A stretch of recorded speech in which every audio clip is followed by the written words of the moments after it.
y que la matanza duró 3 días y que todavía en el siglo X, te cuentan algunas fuentes de esa época del siglo X, el campo estaba señalado por miles de huesos humanos todavía. No hubo una espantada. Es decir, las alas traicionan y abandonan, pero el centro combatió hasta el último hombre. De hecho, hasta el rey muere en la batalla. Se plantó frente a Tarik con por lo menos 24.000 hombres. Eso explicaría también, como vamos a ver, muchas cosas de la batalla. Que Rodrigo estuviera confiado. Y también explicaría por qué todas las fuentes árabes, todas, absolutamente todas, dicen que los godos superaban en número a los musulmanes. Veterano, experimentado, que venía conquistando el mundo desde hacía prácticamente 60 años, cosechando victoria tras victoria, gente muy motivada, gente también muy desesperada, porque muchos de sus integrantes son bereberes que a su vez están sufriendo la sequía en el norte de África, pero no es lo mismo sufrir la sequía siendo conquistador que siendo conquistado, viviendo del saqueo, que teniendo que vivir de una tierra que no produce. Entonces tenemos 2 ejércitos visigodos derrotados en apenas una semana por Tarik. Tenemos la llegada de refuerzos, 18.000 hombres, con Musa, con el gobernador, la toma de la capital de la Bética, Córdoba, y la toma de Toledo. Todo hecho en apenas 3-4 meses. Situación para Tarik. No se lo cree. Es que no se lo cree. Es que he vencido al rey, he dado muerte al rey. Bienvenidos al canal de historias bélicas que merecen ser contadas. Hoy tenemos un programa muy especial con José Sotochica en el que vamos a analizar lo que yo diría uno de los periodos más interesantes de la historia de España, en el que vamos a ver cómo fue la invasión musulmana a la península ibérica, cómo fue la reacción visigoda, cómo fue este gran enfrentamiento que tuvieron en la mal llamada Batalla del Guadalete, en la que nos vamos a centrar debido a unos descubrimientos que hace poco pues hizo precisamente José Sotochica. Y luego, por último, pues analizaremos cómo fue la evolución del avance musulmán tras vencer a Rodrigo en esta batalla del 711. Y para eso, pues tenemos como digo, a José Sotochica, que va a sacar precisamente ahora dentro de poco un libro que se llama Leovigildo, centrado en su figura.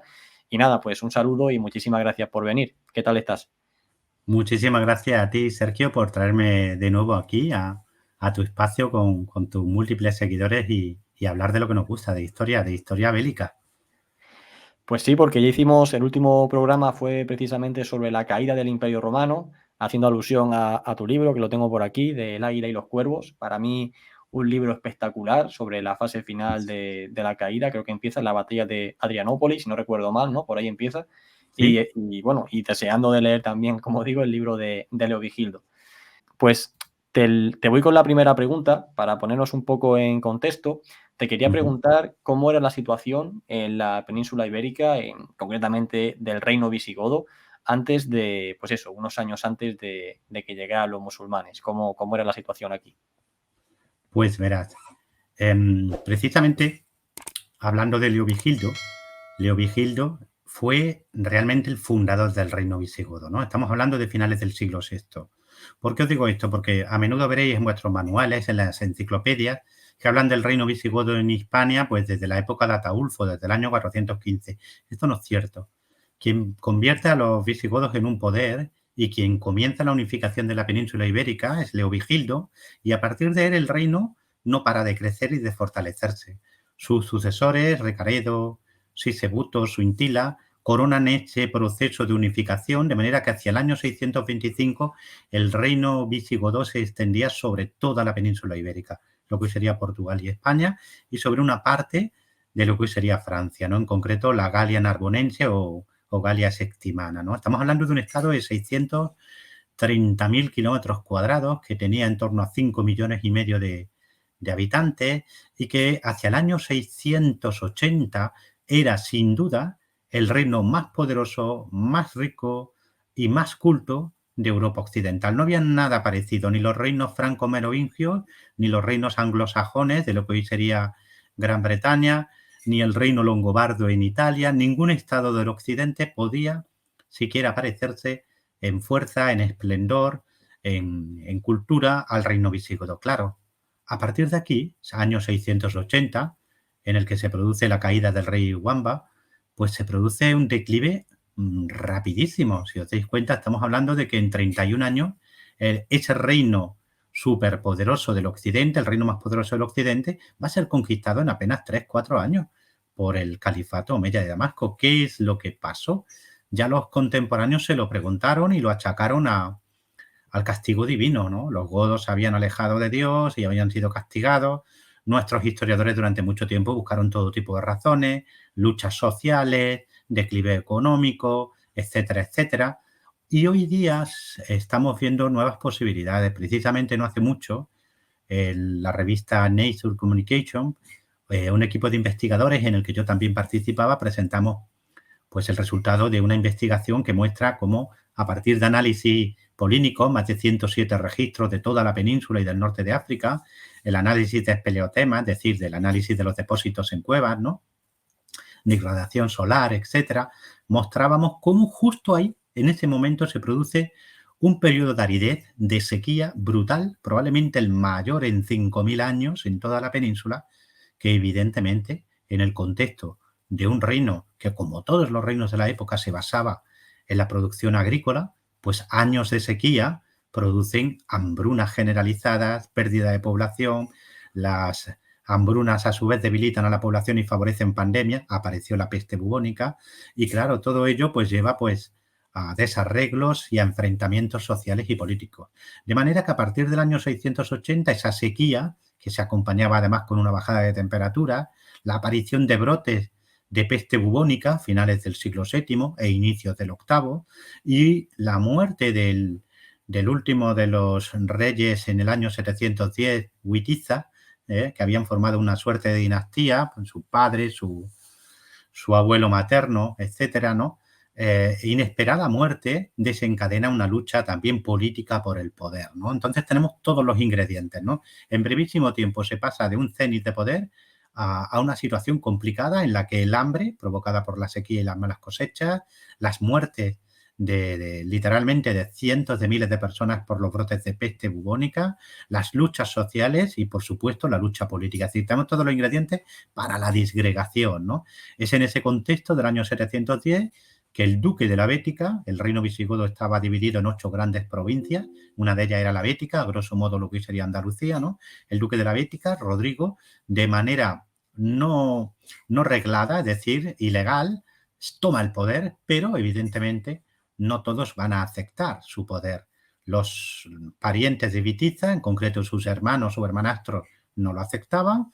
Va a surgir otro rey rival en la zona del Valle del Ebro, en lo que hoy sería Aragón, Cataluña, Navarra, para que os hagáis una idea, a Gila II, que se le va a enfrentar. Tenemos, por lo tanto, un momento de guerra civil, de contienda civil, 710, 711, hambrunas, peste. ¿Qué más podía faltar?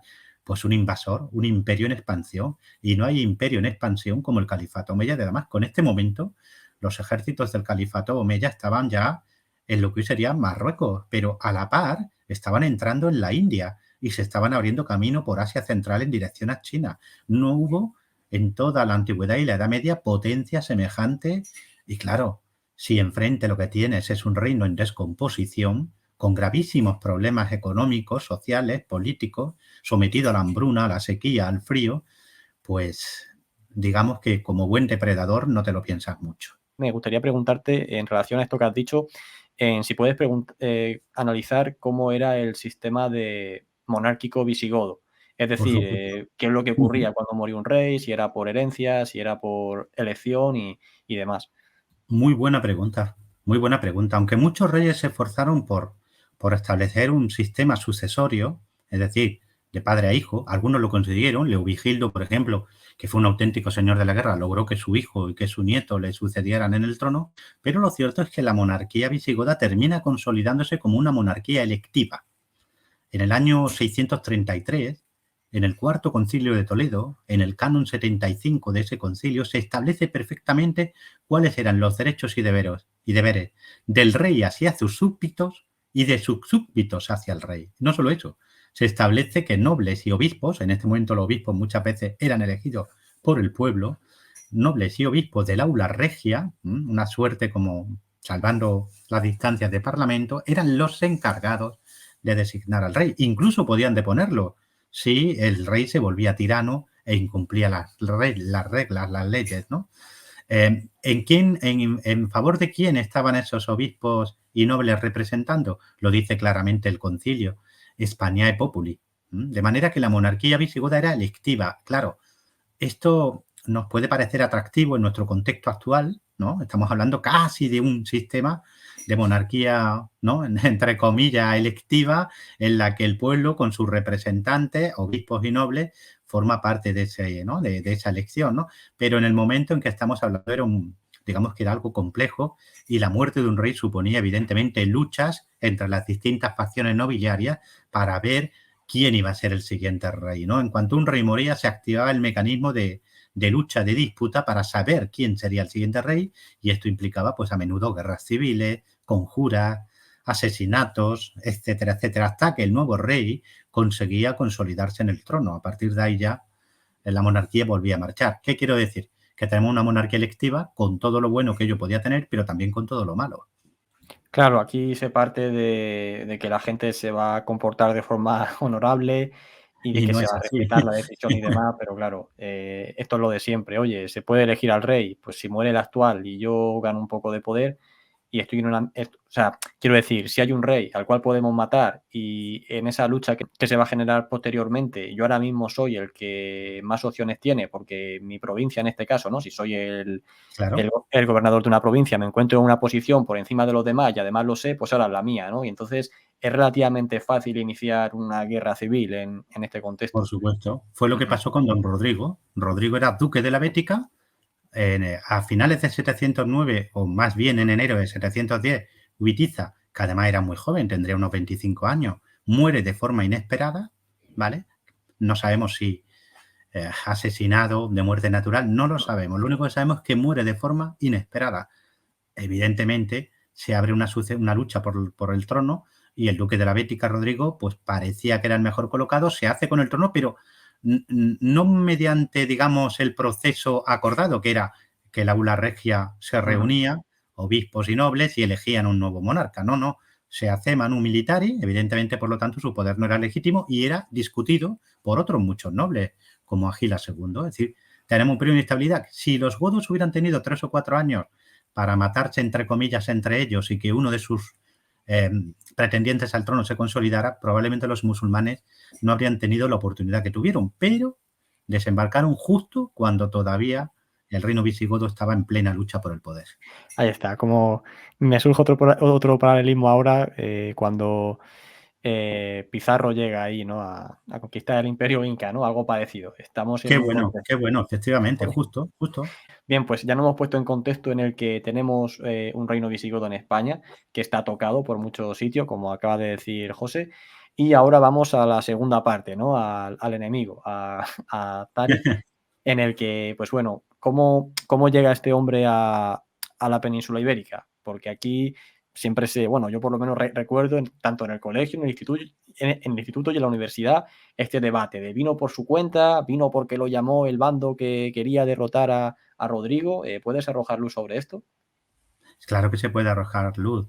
Lo que pasa es que durante mucho tiempo aquí en España hemos hecho una cosa que a nuestros colegas historiadores de fuera, sobre todo a los británicos, les provocaba cierto sonrojo y a veces una carcajada, ¿no? Porque teniendo como tenemos una fuente contemporánea de los hechos, que es la crónica mozárabe del 754, es decir, escrita por un contemporáneo de los hechos, alguien que vivió la conquista musulmana, sin embargo, durante mucho tiempo nuestra historiografía se empeñó en reconstruir, y se empeña en reconstruir los hechos, no poniendo en el centro o teniendo como base esta crónica contemporánea, sino acudiendo a textos árabes y castellanos escritos 150, 200, 300, 500 y hasta 900 años en el caso de algunos de los textos de los que se echa mano.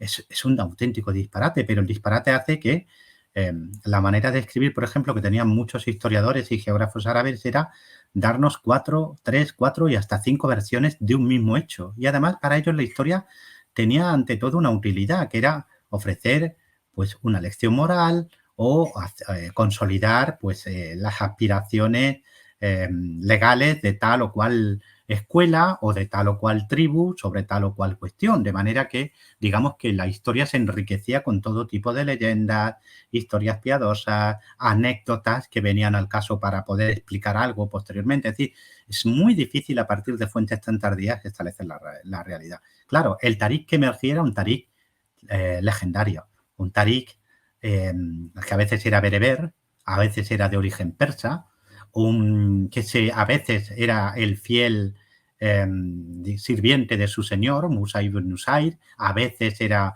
un hombre díscolo, a veces era un señor de la guerra independiente. Claro, para esto hay que ir a Oriente y saber cómo funcionaba este imperio. Y este imperio, que es el Califato Omeya de Damasco, es un imperio en expansión. Y es un imperio que tiene ya unas estructuras administrativas y militares muy sólidas. Ese Tarik aventurero, independiente, heroico, de muchos textos árabes, no era posible en ese contexto. No era posible. No estamos hablando de una pandilla de aventureros. Estamos hablando de la punta de lanza de un imperio, de ejércitos que tenían un núcleo de soldados profesionales, los mujatila, pues equiparable a los mejores tiempos de las legiones o de la falange macedónica, etcétera, etcétera. Así no estamos hablando de guerreros inflamados por una fe que se lanzan. No, estamos hablando de gente muy profesional, que sabía muy bien lo que hacía, que estaban muy bien mandados. Es en ese contexto donde tenemos que situar al Tarik histórico. ¿Qué es lo que sabemos? El califato omeya comienza a expandirse por el norte de África, bueno, primero bajo el gobierno de los primeros califas, Rashidun, ¿no? Los califas de la unidad, pero a partir del año 661 ya tenemos a los omeyas y son ellos los que culminan la conquista del norte de África. El norte de África era todavía romano, /bizantino, Cartago va a ser tomada en 698 y eso abre el norte de África a su expansión, a sus ejércitos, ¿no? Están luchando contra las últimas ciudades romano-bizantinas del norte de África, contra las tribus de las montañas, tribus bereberes. Es una conquista metódica, es una conquista sistemática y dentro de esa conquista pues se van nombrando autoridades que son los valíes. El valí del norte de África, de Ifriquilla, con base en Túnez, dirige expediciones que van ampliando su dominio. Y Tarik va a ser uno de esos hombres fuertes al servicio del valí de Ifriquilla, en este caso Musa ibn Nusair, que cuando toma Tánger, Tingir, establece allí a Tarik como a su adelantado, diríamos nosotros, ¿no? En nuestro querido idioma español, en la zona más occidental del imperio de los omeyas, el lejano oeste de los omeyas. Y nunca mejor dicho, porque en ese momento Marruecos pues era el lejano occidente, con tribus todavía no dominadas en las montañas, con otras que eran ya controladas por los árabes, donde en cualquier momento pues se entablaban combates de todo tipo contra poderes locales, y Tarik está allí para asentar ese dominio, ¿no? ¿Quién era Tarik? Pues nos lo describen como un hombre pelirrojo, que es un hombre con un ojo nublado y con el otro bizco, con una mano un poco deforme, cargado de espalda, pero con una visión táctica y estratégica brutal y con una voluntad de hierro, y va a ser él que termine de consolidar la conquista de lo que hoy sería Marruecos. ¿Y quién va a ver la oportunidad? La oportunidad de dar el salto al otro lado del estrecho. ¿Qué tenía consigo? Pues un pequeño ejército profesional, muy pequeñito, luego si quieres hablamos de él, y por supuesto las levas de guerreros bereberes, de guerreros moros, que él acababa de controlar a esas tribus, acababa de dominarlas y que le cedían guerreros pues en base a los acuerdos de paz con el califa, ¿no? Y ahí es cuando se le abre la oportunidad de dar el salto al reino visigodo, porque vamos a tener otro personaje que si quieres hablamos de él, muy misterioso, que es el conde Don Julián, que regía en lo que hoy sería Ceuta, Secten, en aquel momento, que dispone de una pequeña flota que tiene cierta conexión con el reino visigodo y que, digamos que en comandita con Tarik, le muestra las posibilidades que tendría dar el salto al otro lado del estrecho. Y digamos, Julián, realmente, ¿qué intenciones tenía? ¿Quitárselo de encima para que lo dejase ahí tranquilo y se fuese a España o buscaba algún beneficio? Pues don Julián es un personaje enigmático a no más poder. Durante mucho tiempo la historiografía española, pues haciendo un poquito de patria, como digo yo, se empeñó en que don Julián era godo, aunque no hay ni una sola prueba de que así sea. Los textos que lo vinculan con los godos son tardíos, muy tardíos, nos vamos a 300, 400, 500 años después de los acontecimientos. La historiografía marroquí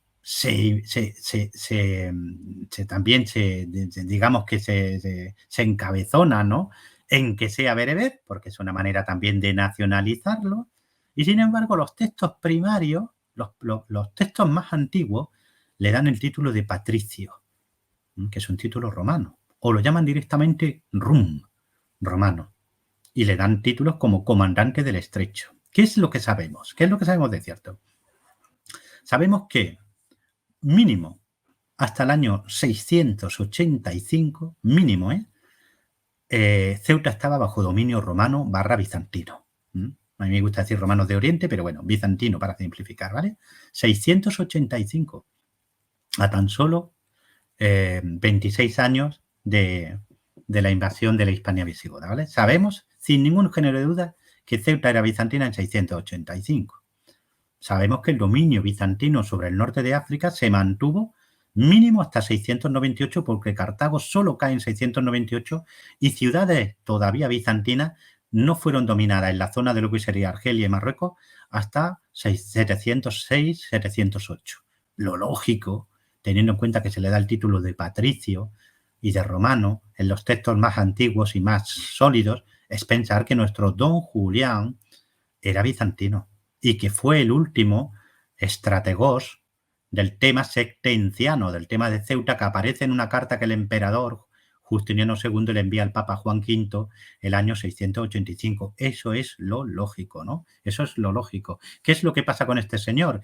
Que si Cartago cae en 698 y teniendo en cuenta que en Constantinopla hay un cambio de régimen, pues se quedó aislado.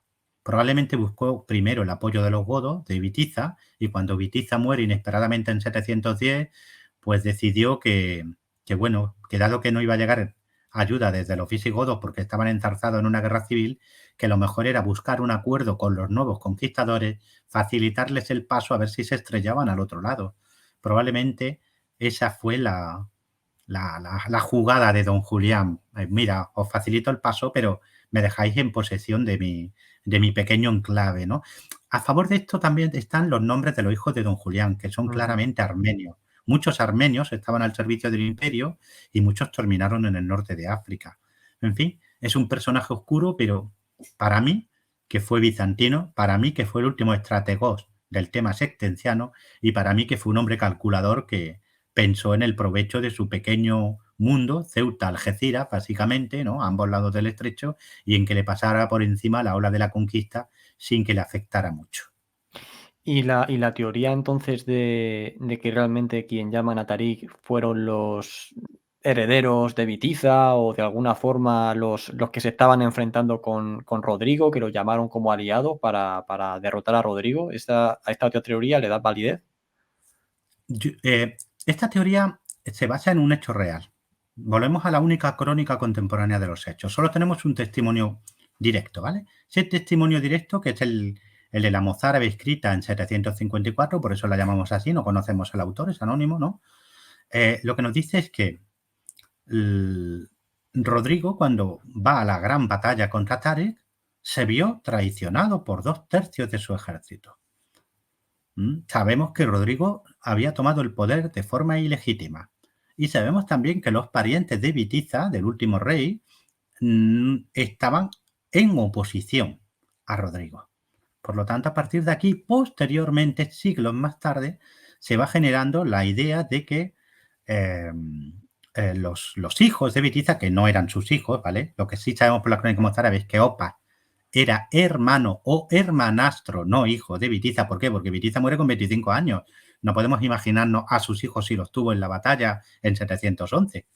Si muere con 25 años, como mucho, en 710, en 711 sus hijos no estaban a estar al frente de una facción política ni de un cuerpo de tropas en una batalla, evidentemente. Además, la crónica mozárabe lo deja claro, eran sus hermanastros. Sabemos que le hicieron traición a Rodrigo, le hicieron oposición, pero no hay ningún indicio de que llamaran en su auxilio a Tarik o a los árabes, sino que aprovecharon el desembarco de Tarik para ponerse en contacto con él. Eso sí está 100%, digamos que establecido, y traicionaron a Rodrigo, quizás pensando en que aquello era una algarada y que después de saquear y de pillar y de llevarse esclavos, los árabes harían lo que ya habían hecho en 709 y en 710. Cruzar el estrecho, saquear y volverse. Pero en 711 no se volvieron. Y con respecto al ejército invasor musulmán, que antes te has quedado como con... Bueno, Sí.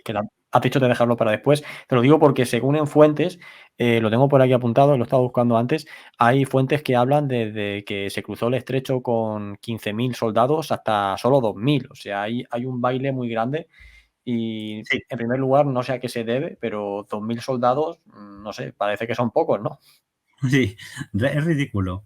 A veces, a veces hay que hacer un poquito de labor primero de saber cómo era el ejército omeya. Que esto en España nunca lo hemos hecho. En España no, es como si hubieran aparecido aquí, es nuevo. No, no, no. Estamos hablando de un ejército que viene conquistando el mundo desde Siria y Palestina, que lleva 50 años de guerra continua contra los romanos de Oriente, contra los bizantinos en el norte de África y contra las tribus bereberes. Es decir, estamos hablando de una estructura militar potente, poderosa, estructurada, y eso aquí es como si no nos importara, ¿no? Aquí nos conformamos con que los bereberes de Tari, no, no. Estamos hablando de un ejército muy complejo, ¿no? ¿Cómo era ese ejército? ¿Cómo era ese ejército y qué número trajo Tarik realmente aquí a la conquista de Hispania, ¿no? Bueno, estamos hablando de un ejército que tenía dos tipos de tropas fundamentalmente. Los mujatila eran tropas profesionales que recibían su paga regular del califa.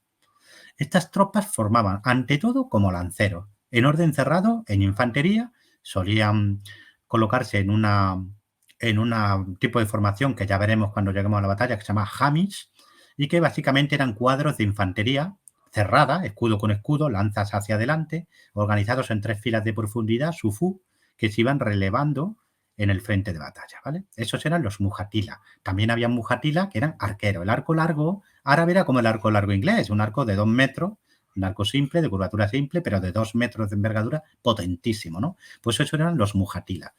Muchos de ellos eran árabes, pero también otros muchos eran egipcios, sirios, afaricas. Los afaricas eran africanos de lengua latina.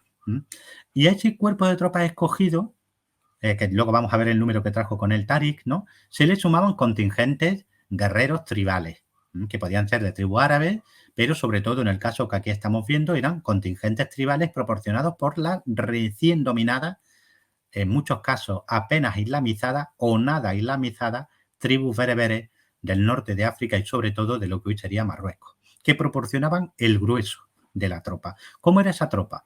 Bueno, muchos de ellos eran jinetes, pero claro, luego vamos a ver que Tarik no pudo traer jinetes.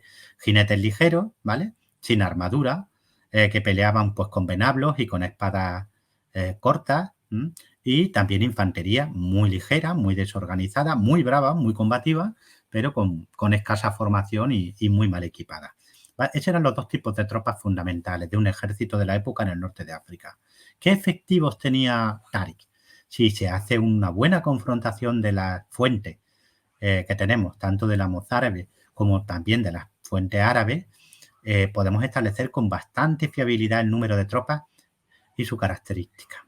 Tenía un contingente principal de mujatila, es decir, de tropas profesionales, que oscilaría entre un mínimo de 1.700 efectivos y un máximo de 3.000.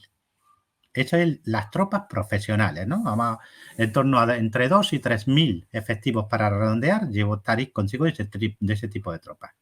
Y el resto iban a ser bereberes. ¿Cuál es el número total? Bien, en un primer desembarco, en abril del año 711, Tarik primero desembarca con su núcleo de tropas profesionales, esos 1.700 guerreros profesionales. Luego se le suman hasta un total de 5.000, hasta completar 5.000 tropas bereberes. Sí, esos guerreros mal armados, mal adiestrados, pero muy combativos, que proporcionaban las tribus de lo que hoy sería Marruecos. Y posteriormente, justo antes de la batalla, ante la magnitud, que luego hablaremos de él, del ejército godo que se le echaba encima, que era muy poderoso, pues Tarik pidió refuerzos a su señor, el Balí, el gobernador de Ifriquilla, de África del Norte, con sede en Túnez, que poseía una flota muy potente, que sabemos que contaba con 360 naves, y que le mandó Tarik termina juntando 7.000 hombres, y luego Musa le envía 5.000. De manera que al final Tarik contó con entre 12 y 13.000 hombres, porque a esas tropas bereberes, más o menos unos 10.000, y esas tropas profesionales de línea, unos 3.000, sumó también un pequeño contingente de tropas de Don Julián, que estaríamos hablando de tropas romano-africanas, ¿no? De lengua latina, cristiana, vinculadas, si mi teoría es correcta, al Imperio Romano de Oriente, e incluso, según algunos textos árabes, tuvo consigo un cuerpo de guerreros negros, de esclavos guerreros, que oscila entre 70 y 700. Es decir, calculamos unos 13.000 hombres más o menos al final, aquellos con los que Tarik pudo contar el 26 de julio de 711, cuando se desencadenó el infierno en la batalla con Rodrigo. 13.000 hombres. Vale, está bien. Y por otro lado tenemos a Rodrigo, que en el momento de la invasión musulmana, pues se encontraba, si no estoy equivocado, en el norte de España, librando pues combates con aquellos nobles que no lo reconocían como rey. O sea que le pasó como en la batalla de Hastings, ¿no? O sea, tuvo que Justo, qué buena bajar a comparación, toda qué buena velocidad comparación. desde el norte de España, toda la carrera, reunir soldados antes de que la pelota se hiciese más grande, ¿no? En Andalucía. Sí, por supuesto, porque los musulmanes ya habían hecho tentativas, ¿vale? Probablemente a finales, en octubre de 709, pero con toda seguridad en 2 ocasiones en 710, habían mandado pequeños grupos de desembarco, uno de ellos al mando del propio don Julián, otro al mando de Tarif, que es el que da nombre a Tarifa, no Tarik, sino Tarif, que saquearon, hicieron botín y esclavos y regresaron. Es decir, ellos ya tenían un conocimiento previo, ¿no? Es decir, ya sabemos dónde podemos desembarcar y ya sabemos con qué oposición nos podemos encontrar en un primer momento, ¿no? Son las racias, ¿no? O sea, lo que se conoce como Esas racias, racias, entrar, efectivamente. asaltar una ciudad, saquearla y llevárselo todo y volver. Justo, justo. El propio Tarik comienza su desembarco como una gran racia, es decir, toca tierra en Gibraltar, baja a Cartella, de allí a Algeciras, que era el puerto importante en esta época, se llamaba Transducta, en esta época era Transducta, era una ciudad bastante importante, de hecho era el puerto principal del estrecho, toma posesión de este puerto y comienza a saquear la zona. Pero esta vez, claro, termina juntando 7.000 hombres. Ya no estamos hablando de los 500 hombres que llevó con el Tarif, sino de un ejército, ¿no? Y eso hace que el Dux de la Bética, el nuevo Dux de la Bética, luego veremos cómo se reclutaban, si queréis, los ejércitos visigodos, avance con el ejército provincial y Tarik lo derrota completamente y lo persigue hasta muy el interior de la Bética, ¿no? De lo que hoy es Andalucía, ¿no? Eso fue lo que atrajo a Rodrigo, cuando se entera de que aquello ya no es una simple incursión, como las dos previas, sino que estás hablando de un ejército capaz de derrotar a tu ejército provincial. Eso ya da más miedo, ¿no? Claro, porque Rodrigo, que os recuerdo que ha tomado el poder de forma ilegítima, está en plena guerra civil contra el más poderoso de sus rivales políticos, Agila II. Agila II domina el Valle del Ebro, tiene como aliado a los vascones, norte de Navarra y parte de lo que sería Guipúzcoa y Vizcaya, y Rodrigo estaba combatiéndolos en la zona de Pamplona, en Pompaelo, ¿no? Cuando le llegan las nuevas de la derrota de su duque. Claro que, como tú dices, la comparación me ha parecido fabulosa, Sergio. Le pasa como le pasa a Arol. Ha ido al norte a taponar la brecha de los noruegos en Stamford Bridge, ¿no? Y tiene que ir a toda velocidad, Inglaterra abajo, a taponar lo que ahora se le abre con Guillermo el Bastardo, con Guillermo el Conquistador, ¿no? Pues lo mismo le pasa a Rodrigo. Rodrigo tiene que ir a toda velocidad desde Pompaelo, pasando por Toledo y Córdoba, hacia el campo de batalla. ¿Qué fuerza tenía Rodrigo? Si te lo comento, Sí, ¿qué sí, sí, pudo sí, llevar sí. Rodrigo al Sí, sí. combate? Sí, porque también hay baile de la fuente, desde Exacto. 40 y pico mil soldados que he visto hasta solo 2000 también, o sea, que no puede ser, ¿sabes? Sí, sí. Algunos historiadores muy reduccionistas dan cifras ridículas, como 2.000 hombres. Yo propongo irnos a un texto contemporáneo de los hechos. A mí siempre me gusta ir a las fuentes, porque si no, estamos hablando de especulaciones. Alguien puede decir 2.000 y yo puedo decir 40.000, pero un historiador tiene que hablar con pruebas. Y las pruebas de un historiador son las fuentes. Y si son contemporáneas, más fuerza tienen. ¿Y tenemos una fuente contemporánea? O casi.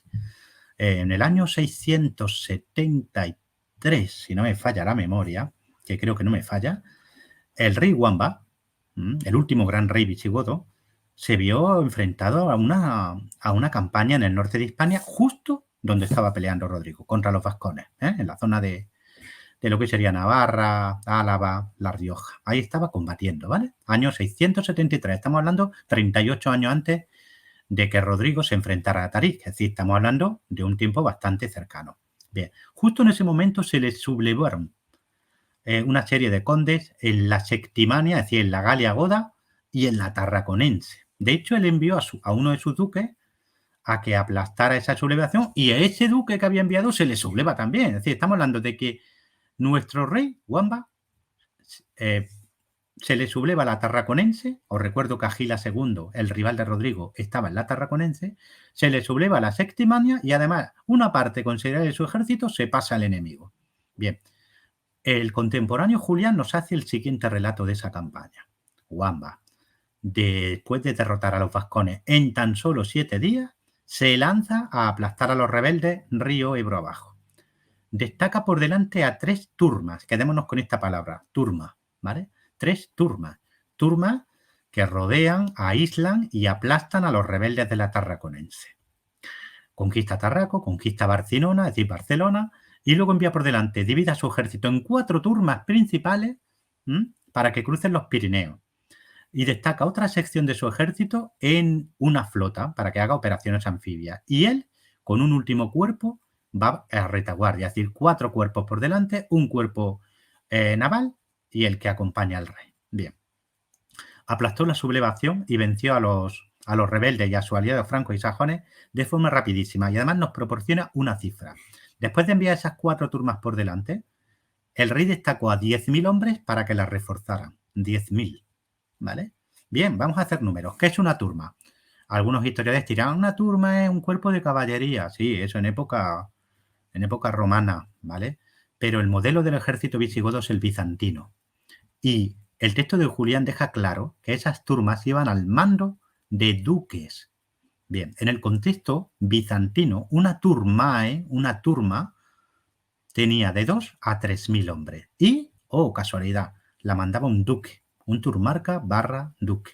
Entonces tenemos unidades que se llaman igual, mandadas por oficiales, por mandos, perdón, que se llaman igual. Y sabemos que los visigodos seguían como modelo al ejército bizantino. ¿Qué conclusión podemos sacar, Sergio? ¿Que esas turmas sean pequeños grupos de caballería o que sean turmas al estilo bizantino, máxime cuando se las envía por delante y son capaces de tomar ciudades y de aislar y aplastar ejércitos enemigos? ¿Pensamos en pequeños grupos de caballería? Una turma romana eran 34 jinetes.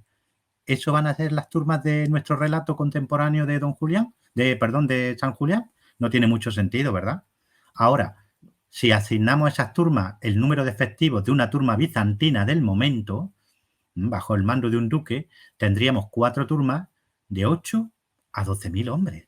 Si a eso le añadimos que el rey destaca 10.000 más en su apoyo y que había un grupo anfibio, vamos a llamarlo así, combatiendo también desde las naves de la flota, que el resultado final es que estamos hablando de un ejército que, pese a que la Tarraconense se le había sublevado, pese a que la Septimania se le había sublevado, pese a que no pidió refuerzos a Toledo, el rey Wamba fue capaz de desplegar una fuerza que como mínimo sería de 20 y tantos mil hombres. Claro, fíjate, Rodrigo va a estar en una situación política muy parecida, un rebelde en la Tarraconense y en la Septimania, él combatiendo en el norte.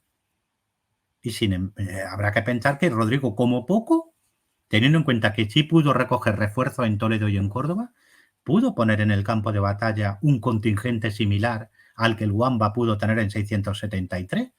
Si seguimos esta línea de razonamiento, lo lógico sería pensar que don Rodrigo se plantó frente a Tarik con por lo menos 24.000 hombres. Eso explicaría también, como vamos a ver, muchas cosas de la batalla, que Rodrigo estuviera confiado. Y también explicaría por qué todas las fuentes árabes, todas, absolutamente todas, dicen que los godos superaban en número a los musulmanes. Claro, lo gracioso aquí es que muchos historiadores que dan por ciertas las cifras árabes, 13.000 hombres, se empeñan en que los visigodos fueran 2.000, cuando las fuentes árabes que nos dan las cifras, una y otra vez insisten en que los godos, como poco, doblaban en número a los árabes, a los musulmanes. Es decir que Rodrigo, 24.000 hombres, Tarik, 13.000. ¿Cómo era el ejército de Rodrigo?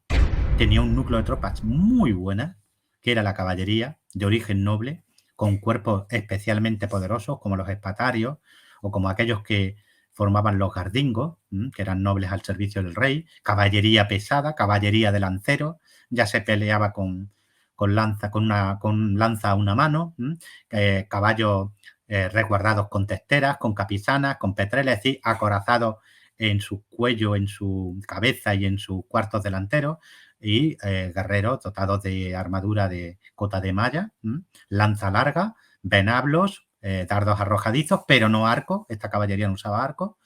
Y esta caballería noble, muy buena, se veía acompañada, formaba un tercio aproximadamente del ejército, en este caso unos 8.000 hombres, ¿vale?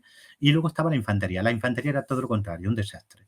Era infantería de leva. Las leyes militares del reino obligaban a que todos los propietarios de tierra, ya fueran hombres libres, nobles, llevaran consigo a parte de sus siervos, y que en total la 10ª parte de todos los hombres que estuvieran situados en un radio de 100 millas, 150 kilómetros, del lugar donde hubiera que combatir, estaban obligados a acudir con armas y presentarse a sus condes para integrar el ejército. ¿Cómo era esa infantería?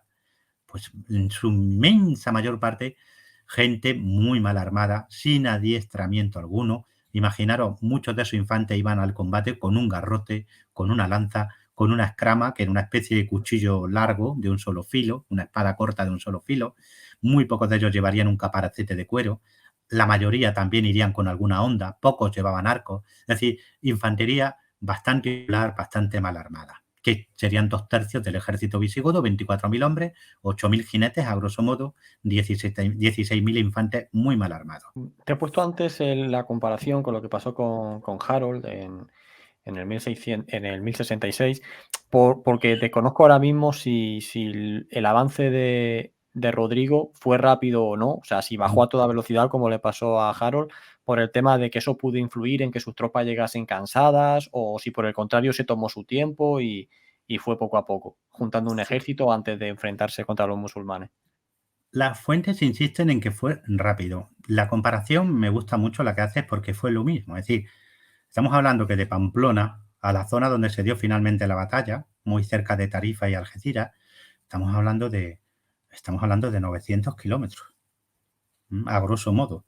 Estamos hablando de que en muy poco tiempo esas tropas, que se fueron engrosando con nuevas levas que se levantaron en Córdoba, ¿no? El núcleo de esas tropas que estaba ya combatiendo con Rodrigo en Pompaelo, pues tuvo inevitablemente que llegar bastante cansado. Y a esto hay que sumarle otra cosa, que luego lo vamos a ver también en la batalla. Las tropas que él recoge en Córdoba, muchas de esas tropas son tropas mandadas por antiguos rivales suyos, por los hermanos de Vitiza. Es decir, son tropas que no son del todo de confianza y que se le suman y que van a constituir 2/3 de la tropa que él lleva a la batalla. Es decir, tropas agotadas y tropas no confiables o de escasa confianza, ¿vale? Eso es lo que Rodrigo lleva al campo de batalla. Por el contrario, Tarik tiene un hándicap. La flota de Don Julián es una flota muy pequeña. Trasladar caballos en barcos era muy complicado en esta época. Y las fuentes árabes insisten, las fuentes árabes más antiguas, por ejemplo Al-Hakam, que escribe 150 años después de la batalla, insisten en que Tarik no tenía ni un solo jinete entre sus hombres. Es decir, los 13.000 hombres de Tarik son en su mayor parte o en su totalidad infantería. No tiene caballería, ¿de acuerdo? Pero lleva saqueando la región desde abril, conoce muy bien el terreno y sus hombres no están cansados y además tienen un puerto de reembarque en su poder. Si las cosas no van bien, Algeciras está ahí para reembarcarse y cruzar el estrecho y ponerse a salvo. Esas son las condiciones. Rodrigo llega con un ejército grande, poderoso, pero con dos problemas. Agotamiento, esas tropas han cruzado la península de Cabo Rabo, y 2/3 de sus contingentes, de sus tropas, de sus unidades, no son de fiar. Claro, ahí quería llegar yo. Una vez llega Rodrigo con sus ejércitos, con su ejército a la zona de combate, ¿cómo es la previa de la batalla? Van a combatir en un lugar ya elegido por los musulmanes, ¿no? Bueno, tú ya has dado un poco de luz. Y sobre todo, ya nos podemos meter en este descubrimiento así que hicisteis en cuanto al por qué toda la vida se ha creído que la batalla era en un sitio y se la ha denominado como la batalla del río Guadalete. Y ahora, pues, se proponen hasta 3 nuevos nombres diferentes, ¿no? Como me has dicho antes de empezar el directo, porque al parecer, pues, no fue exactamente donde se pensaba que había sido. Sí. Ya en el siglo XIX, estamos hablando de hace más de 100 años, la mayoría de los eruditos, si tenían algo claro, es que la batalla no pudo ser en Guadalete. De hecho, de todas las posibilidades, Guadalete era la única imposible. Ahora vamos a ver por qué. ¿Por qué, sin embargo, Guadalete es la que se consolida? Si tú hablas en la Wikipedia y pones Batalla de Guadalete, Guadalete, ¿no? Y si hablas en enciclopedias o historias generales de España, te van a poner Guadalete. En concreto, un lugar donde el río más aceite se suma al río Guadalete, ¿vale? Muy cerquita del actual Arcos de la Frontera, provincia de Cádiz. Bien. ¿Por qué, sin embargo, se consolida esto? ¿Y de dónde viene esto? Pues esto se consolida gracias a don Claudio Sánchez Albornoz, que ya fue uno de los mejores historiadores del siglo XX, sin duda, uno de los mejores medievalistas del siglo XX, y por lo tanto con un prestigio brutal. Y a partir de 1944, que aunque nos parezca que ha sido siempre, no fue siempre, él consigue que sea esta ubicación la que se consolide y generalice, aunque muchos de sus compañeros, compañeros historiadores de la época, arrugaban la nariz y sabían que no podía ser allí, pero se impuso la opinión de Claudio Sánchez Albornoz por su gran prestigio, ¿En qué se basaba Claudio Sánchez Albornoz? Bueno, básicamente se basaba en la obra de Jiménez de Rada, Rodrigo Jiménez de Rada, escrita en torno a 1241, si no me falla la memoria, 1241. Estamos hablando de una obra escrita más de 500 años después de la batalla. Esto es como si yo te digo a ti, Sergio, que eres un gran conocedor de la Segunda Guerra Mundial, hagamos un poquito de historia ficción. Tú y yo vivimos en el año, imaginémoslo, ¿vale? 2500, 2500, y tú me dices, oye, yo voy a hacer una historia de la batalla de Berlín, 1945, pero voy a echar mano de estos libros que tengo publicados hace 4 años. No voy a hacerle caso a las obras de la época ni a las fuentes de la época. Voy a escribir algo en base a estos textos que están escritos 500 años después de que los soviéticos alzaran la bandera roja sobre el Reichstag de Berlín. ¿Te parecería lógico? No. Como historiador te parecería extraño, ¿no? Es decir, a ver, si tengo fuentes contemporáneas que me están diciendo una cosa, ¿por qué le voy a dar prevalencia a una fuente indirecta, escrita en castellano, 1241 de nuestra era aproximadamente, casi 500 años, más de 500 años después de la batalla que quiero historiar? Vale. Jiménez de Rada había hecho uso de fuentes árabes, es cierto. Algunas de ellas se podrían retrotraer al siglo X, pero no las conservamos. Y además dice una cosa que es realmente llamativa al hablar de esta batalla. Nos dice que la batalla confunde Jerez con Medina Sidonia. Si tú pones en un mapa Jerez con Medina Sidonia, verás que son dos ciudades que están bastante alejadas. Están las dos en Cádiz, pero una está, digamos que en el piedemonte de la Pena Ibérica y la otra está en la llanura del río Guadalete, ¿vale? Confunde Medina Sidonia con Arcos. Y además él no dice Guadalete, ¿eh?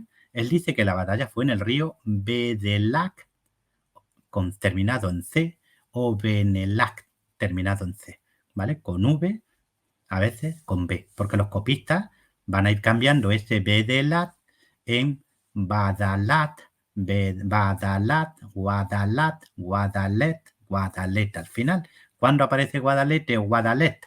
En 1274, en la Crónica General de España de Alfonso X. Y esa era la fase principal de Sánchez Albornoz, ¿vale? Fijaros lo que os estoy diciendo. El Benelat o Bedelat de Jiménez de Rada se ha ido corrompiendo por distintos copistas. Como él ya ha cometido el error de ir de Medina Sidonia, de identificar erróneamente Jerez con Medina Sidonia, ¿vale? Ya tenemos pues claro, ahí hay un río, Guadalet. Oye, se parece mucho, pues al final los copistas terminan escribiendo Guadalet. Y claro, ya de la C a la T había un paso, Guadalete, pues esto es Guadalete. ¿Cómo solucionaba eso Sánchez Albornoz? Pues decía, bueno, la batalla se llama Guadalac, no porque sea un Guadilac, que sería Río del Lago, sino porque cerca había una ciudad romana que se llamaba Laca. Y entonces los árabes llamaron a ese sitio Río de Laca. Bien, problema. ¿Qué nos dicen las fuentes? Las fuentes de verdad contemporáneas, no las que usa Sánchez Albornoz para consolidar su hipótesis. ¿Qué nos dicen? Bien, la única fuente contemporánea dice una cosa muy clara y contundente. Rodrigo se fue a las montañas transductinas para librar batalla contra Tari. Transductinas.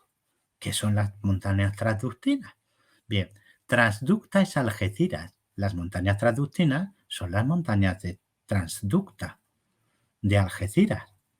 Si vosotros miráis la bahía de Algeciras, veréis que hay un cerco, un circuito de murallas que aísla la bahía del interior. No son muy altas, pero sí son muy quebradas y muy boscosas, ¿vale? Forman una frontera de costa a costa, desde la costa del Estrecho a la costa del Mediterráneo, que aíslan por completo la bahía de Algeciras.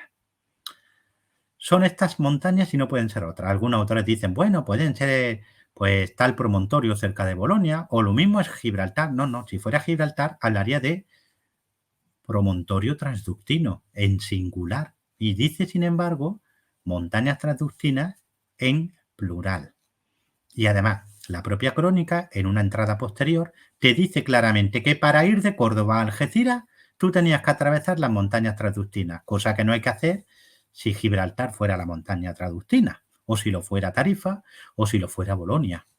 Así que solo pueden ser esas montañas, que son las actuales sierras de Ojén, Torrejosa, Montecoche, Montearca, El Cabrito, El Niño, en fin, una serie de serranías pequeñitas que hay en la bahía de Algeciras del interior. ¿Qué más cosas nos dicen las fuentes? La fuente árabe más cercana, que es Al-Hakam, nos dice que claramente que Tarik estaba en un monte cuando vio venir desde Medina Sidonia a Rodrigo.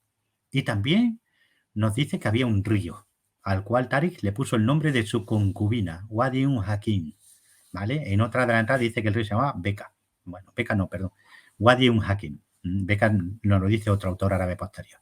Bien, otra fuente árabe muy primaria, los Akbar Majmua, que es una colección de traducciones escritas en el siglo XI, pero que recoge textos más antiguos, insiste en que la batalla se dio cerca de el lago y que Tarik estaba en la comarca del lago, muy cerca de Algeciras. De hecho, el lago lo llama el lago de Algeciras o la laguna del Algeciras, ¿vale?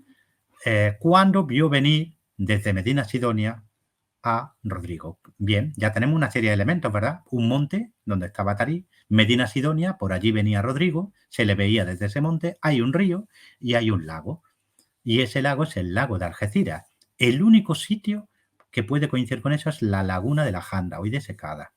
El único río importante que termina en esta laguna y que viene de los montes transductinos es el río Almodóvar. Y el único monte que controla esa región, desde el que tú puedes ver a un ejército venir de Medina Sidonia, se llama Torrejosa, ¿vale? Monte de Torrejosa, Cerro de Torrejosa. Nosotros al principio, para llegar a esta conclusión, lo que hicimos fue lo siguiente. Bien, una vez que hemos identificado los montes transductinos, no hay género de duda, estos son los montes transductinos, vamos a pensar de forma militar, vamos a dejarnos de filología, vamos a pensar como un ejército. Tú desembarcas en Gibraltar y controlas Algeciras, que es el puerto, ¿verdad? Bien, sabemos que las montañas transductinas sí o sí había que cruzarlas si venías de Córdoba hacia Algeciras o si ibas de Algeciras hacia Córdoba. Eso nos lo deja claro el único texto contemporáneo, la crónica mozárabe. Bien, los ejércitos marchan por calzadas o por caminos capaces de alojar a esos ejércitos. La logística de un ejército, tú lo sabes bien, no es fácil. Los textos de la época hablan de dos ejércitos poderosos, 13.000 hombres, en el caso de los musulmanes, 24.000 en el caso de los visigodos. Sabemos que el ejército visigodo llevaba carros de impedimenta. Tenemos que buscar calzadas, Sergio. Bien, hacemos un estudio de qué calzadas seguían operativas o eran transitables en época de Tarik y Rodrigo.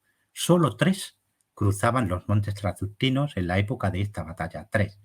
Estudiamos esas tres calzadas y constatamos, gracias al estudio de los textos contemporáneos o de las fuentes más primarias, que solo una de esas calzadas seguía siendo operativa para un ejército en 711 y que además fue la que todos los ejércitos que libraron combate entre 711 y 742 usaron. Era la calzada que iba desde Algeciras hacia Medina Sidonia, de allí a Écija y de Écija a Córdoba. Nosotros llamamos en nomenclatura científica a esa calzada B34A. Partía de Algeciras, subía por lo que hoy llaman el Camino del Tiradero, llegaba al Cerro de Torrejosa, que es una atalaya natural, desde la cual, Sergio, si te subes a lo alto de ese cerro, controlas todo el camino hacia Medina Sidonia y hacia Algeciras, controlas y dominas todo el territorio, por supuesto la laguna de la Janda que la tienes enfrente, ¿vale?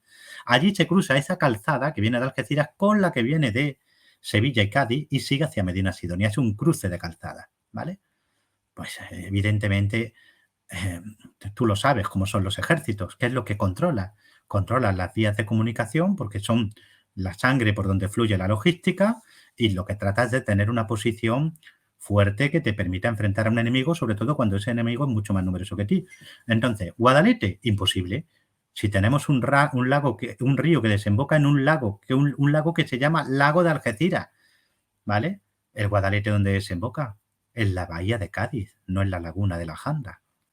Las fuentes insisten en que la batalla se dio muy cerca de Algeciras. Guadalete está a más de 100 kilómetros de Algeciras, ¿vale? No hay laguna, no hay un río del lago, no hay un monte que domine el camino que viene de Medina Sidonia. Guadalete está muy lejos de Medina Sidonia. Nadie que fuera de Córdoba a Algeciras tenía que pasar por Guadalete y sin embargo sabemos, todos los textos coinciden que Rodrigo venía de Córdoba y que iba a Algeciras. Entonces al final la ubicación de Guadalete no tiene nada que ver, no está en el sitio donde nos dicen las fuentes que tuvo que darse la batalla, no tiene nada que ver con los montes transdustinos, no tiene nada que ver con las comunicaciones de la época entre Córdoba y Algeciras, no hay un monte, no hay un río, no hay un lago. Pues bueno, río sí, pero no un río del lago. Además, Táriq no tenía caballería. Guadalete es una llanura inmensa. Táriq quería estar cerca de su base logística de Algeciras, porque ¿y si las cosas van mal? ¿Para qué te vas a meter 100 kilómetros hacia adentro a una llanura inmensa cuando sabes que el enemigo te dobla en número y que además tiene 8.000 jinetes consigo? Claro. ¿A qué te vas a ir a Guadalete a combatir? ¿A que te aplasten? Claro. Te interesa un terreno un poco más abrupto en este sentido, Claro. ¿no? Te vas a los montes transdustinos, sitúas tu ejército dándole la espalda a los montes, con lo cual no te van a poder flanquear. Tienes detrás tuya la calzada que a 30 kilómetros tienes Algeciras, en una marcha forzada te pones en Algeciras, te subes en los barcos de Julián y te vas a Ceuta, si la cosa se pone negra, ¿verdad? Y además obligas a Rodrigo a marchar 900 kilómetros. Lo obliga a meterse en una ratonera, porque, claro, si tú te quedas ahí, en Torrejosa, con el cerro detrás, con la calzada detrás, enfrente lo que te queda es un terreno muy quebrado por el río Almodóvar y al fondo, a unos 7 kilómetros, la laguna de la Janda, que en aquel momento estaba conectada con el mar, que es una zona de marismas, que es una zona pantanosa, de manera que encajonas al enemigo entre esas marismas y los cerros que tú controlas. En un estrecho canal de 4 o 5 kilómetros. Tú controlas el paso del Almodóvar y ahí tienes encajonado a Rodrigo. Sí. Y una última pregunta con respecto a esto. ¿Consideras que en la actualidad se podría llevar a cabo algún tipo de excavación arqueológica? ¿Se podría encontrar algo Sí, o no? ese es nuestro proyecto. Nuestro proyecto ahora tiene una segunda fase. Una vez que, después de 4 años de investigación, el grupo de investigación, que es un grupo amplio donde han participado arqueólogos como Eduardo Cabaná, como Mónica Camacho, como Ana María Berenjeno, árabes, expertos en lengua árabe, como Kenza Deheb, para ir directamente a los textos árabes sin pasar por traducciones, ¿no? Que sabes que las traducciones muchas veces se dejan cosas en el tintero. Sí. Un guardia forestal de la zona, que ha sido fundamental porque hoy día aquello forma parte del Parque de los Alcornocales y buena parte del recorrido de Tarís, pues es una zona muy complicada, muy quebrada. Te hace falta un guía en la zona, como es Pepe Blanco Turrillo, y un geólogo, porque hemos hecho una reconstrucción de cómo era el paisaje, que ahora está muy cambiado en época de Tarís. Y, por supuesto, también expertos en clima, ¿no? En paleoclima y en paleovegetación. Hemos reconstruido el paisaje, la vegetación y, por supuesto, el clima. Estamos en un periodo de sequía brutal que evidentemente influyó en el paisaje, ¿no? Entonces, todo eso es lo que nosotros hemos hecho, reconstruir paisajes, reconstruir clima, reconstruir rutas de avance de ambos ejércitos. Hemos hecho también una investigación profunda sobre cómo combatían visigodos y musulmanes en este periodo para saber si una batalla así podía darse en ese terreno que nosotros hemos localizado y ahora nos queda lo mejor, que es conseguir los permisos y prospectar, hacer una prospección arqueológica que nos permita presentar evidencias materiales de la batalla que creemos que va a ser en breve y creemos que vamos a tener éxito y por fin podremos ya decir al 100%, porque ahora es una hipótesis que hemos presentado a la comunidad científica, que está teniendo mucho apoyo, que está teniendo mucho respaldo, pero es una hipótesis, nos hace falta la evidencia material. Esas puntas de flecha, esos clavos de sandalias, ese cinturón, en fin, evidencias que nos permitan decir aquí se dio 100% ya la batalla. No, la verdad que es una cosa fascinante. Tú que vives, ¿no? Eres más medievalista y vives esto. Yo también he podido estar estos últimos años y este verano allí en Francia, en las Ardenas y tal, ¿no? Y pasar por, oye, mira, aquí fue tal, aquí el Cangrupe Paper, no sé qué, no sé. Y la verdad que, oye, os deseo toda la suerte en este proyecto. Y nada, bueno, la siguiente cuestión sobre la que me gustaría adentrarme ya es en la propia batalla en sí, ¿no? En una vez que llega Rodrigo, Tarik le está esperando en esta posición ventajosa. Y yo lo que te quería preguntar es si bueno, esto no sé si se puede saber o no, Sí, pero ¿crees que Tarik tenía conocimiento de la traición que se iba a producir en el bando de Rodrigo o le sorprendió que dos tercios de su ejército de repente le abandonasen previo a la sí, batalla? sí.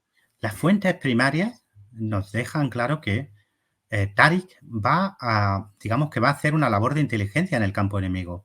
Porque Rodrigo va a cometer, luego vamos a ver los errores de Rodrigo, que son muy curiosos. Uno de esos errores fue que durante 8 días se pasa escaramuceando con los musulmanes.